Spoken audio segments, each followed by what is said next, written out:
నమస్కారం, NS news కి స్వాగతం. నా పేరు ఉషా. ముందుగా ముఖ్యాంశాలు. కుప్పం పట్టణం కొత్తపేటలో వెలసిన శ్రీ సిద్ధి బుద్ధి వరసిద్ధి వినాయక స్వామి ఆలయ మహాకుంభాభిషేకం కార్యక్రమాలు ఆలయ ధర్మకర్త వెంకటేష్ ఆధ్వర్యంలో ఘనంగా ప్రారంభమైంది. మొదటి రోజు వేద పండితులచే మహాగణపతి పూజ, ధ్వజారోహణం, కంకణధారణ, వాస్తు హోమం, వాస్తు బలి వంటి పూజా కార్యక్రమాలు నిర్వహించారు.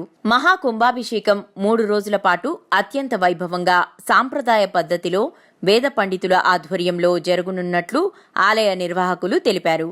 ఈ కార్యక్రమానికి భక్తులు పాల్గొని స్వామివారి కృపకు పాత్రులు కావాలని తెలిపారు.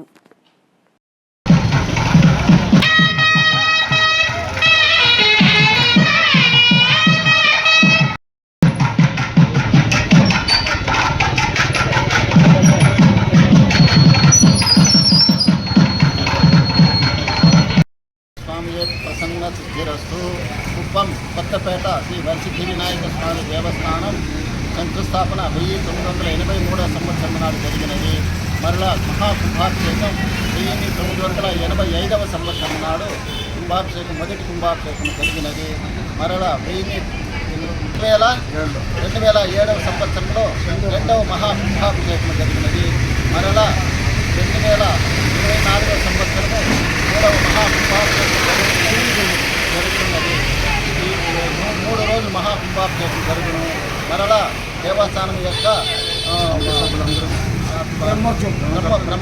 ధర్మకర్తలు, కార్యదర్శులు అందరూ పాల్గొని ఈ కుంభాభిషేకం నిర్విఘ్నంగా జరుపుతున్నారు. కావున భక్తాదులందరూ పుర ప్రముఖులందరూ విచ్చేసి దేవుని పాత్ర కావాలని జయప్రదం చేసి కోరుతున్నాము.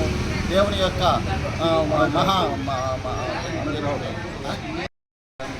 9 రోజుల పరస జరుగుతుంది.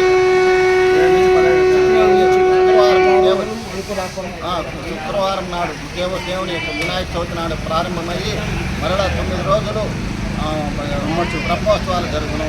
మొదటి రోజు దేవునికి అభిషేకం ఉత్సవం జరుగును. రెండవ రోజు కళ్యాణోత్సవం మహా వైభవంగా జరుగును.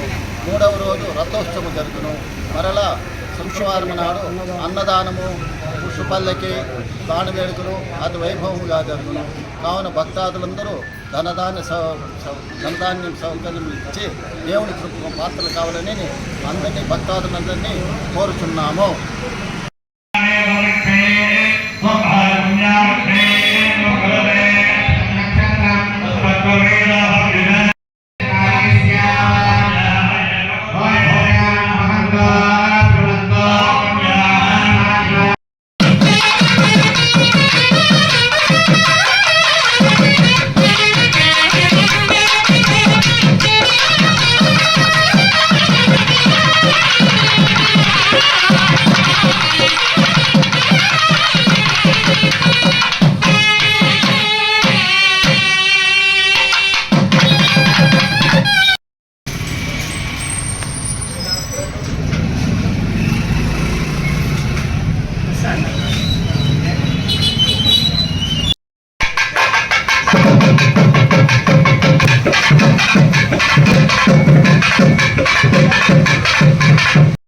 శ్రీ వరసిద్ధి వినాయక దేవస్థానం కుంభాభిషేకం వార్షికోత్సవము నిన్న, ఈరోజు, రేపు కుంభాభిషేకం రుద్రయాగంతో ముగిస్తుంది.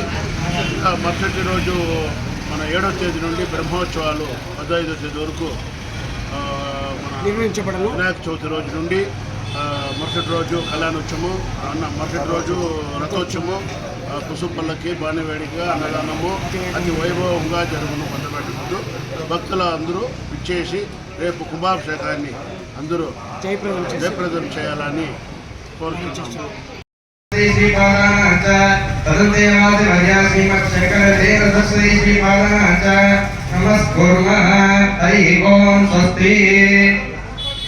అపారకరణాసందం జ్ఞానదం సందరోపిణం శ్రీచంద్రశేఖరగురం ప్రణమామి ముదాంగం జ్ఞానానందం మూర్తాయిత్యగృహంతు